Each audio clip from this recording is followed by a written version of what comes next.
Hello દર્શક મિત્રો, સ્વાગત છે તમારું અમારી યુટ્યુબ ચેનલમાં। તો આજે આપણે વાત કરવાના છીએ આઈપીઓ એટલે શું। હમણાં ઘણા સમયથી ગુજરાતમાં તેમજ ભારતભરમાં આઈપીઓ એક ટ્રેન્ડિંગ ટોપિક ચાલી રહ્યો છે। તો દર્શક મિત્રો, આપણે આજે આખા વિડીયોમાં આઈપીઓ એટલે શું એના વિશે વાત કરવાના છીએ।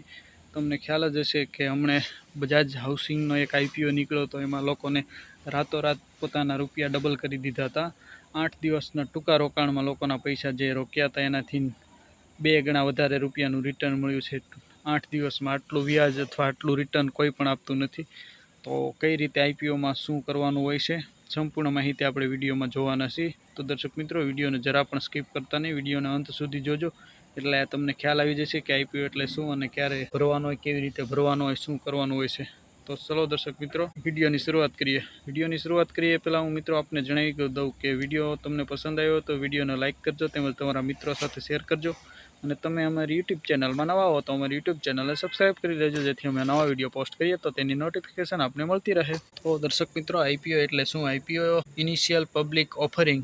કંપનીઓ પોતાના આઈપીઓ બહાર પાડતી હોય છે। તો દર્શક મિત્રો, આઈપીઓ કંપનીઓ શા માટે બહાર પાડતી હોય છે, શું એનું કારણ હોઈ શકે? તો એ આઈપીઓ બહાર પાડવા માટેનું કંપનીનું કારણ વિશે આપણે જાણીએ।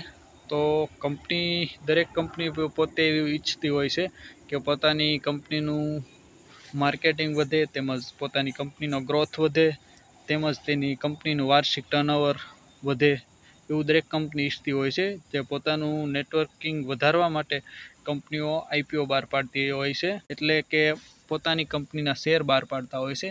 જે લોકો ખરીદતા હોય છે એના રૂપિયા શેર પેટે કંપનીને રૂપિયા મળતા હોય છે। આમ ટોટલ પબ્લિક પાસેથી પૈસા જે આવેલા છે એનાથી પોતાની કંપનીનો જે ગ્રોથ વધારો કરવાનો હોય છે અને કંપની મોટી થાય છે। તો આ કારણથી જ દરેક કંપનીઓ પોતાનો આઈપીઓ બહાર પાડતી હોય છે। ત્યાર પછી મિત્રો, આપણે આગળ વાત કરીએ તો આઈપીઓમાં શું કરવાનું હોય છે। તો સૌપ્રથમ આપણે મિત્રો આઈપીઓની એક એપ્લિકેશન છે તેમાં જઈએ આપણે, એટલે આપણને આઈપીઓ વિશે સમજવાનું થોડુંક સરળ થઈ જાય। તો ચલો, હું મારા મોબાઈલમાં આઈપીઓની એપ ખોલું છું। તો દર્શક મિત્રો, મેં અહીંયા કણે આઈપીઓ પ્રીમિયમ નામની એક એપ્લિકેશન છે જે ઓપન કરી લીધી છે। આમાં તમે સ્ક્રીન ઉપર જોઈ શકો છો, સૌપ્રથમ ઓપન બટન ઉપર મેં ક્લિક કરેલું છે। ત્યાં હાલ આઈપીઓ જે ખુલ્લા છે, તમે પ્રીમિયમ ભરી શકો, આઈપીઓ ભરી શકો તેનું લિસ્ટ અહીંયા તમને સ્ક્રીન ઉપર બતાવે છે। ત્યાર પછી અપકમિંગ લખેલું છે, એના ઉપર હું ક્લિક કરીશું તો જે ભવિષ્યમાં આઈપીઓ આવવાના છે એનું લિસ્ટ અહીંયા બતાવે છે। અને ત્યાર પછી મિત્ર ત્રીજું બટન છે મિત્રો, તો જે આઈપીઓ ભરાઈ ગયા છે, હવે કોઈ ભરી ના શકે, જે ક્લોઝ થઈ ગયા છે આઈપીઓ, તેનું બટન છે। તો સૌપ્રથમ આપણે ઓપન ઉપર જઈએ ને કોઈ આઈપીઓ આપણે ભરવો છે, ધારો કે અહીંયા આપણે મિત્રો આપણે એક આઈપીઓની વાત કરીએ તો અહીંયા કણે સ્ક્રીન પર તમે જોઈ શકો છો એસડી રિટેલ લિમિટેડ, જે આઈપીઓ 20 તારીખથી ભરાવાનો શરૂ થાય છે અને 24 તારીખ સુધી આઈપીઓ ભરી શકીએ છીએ।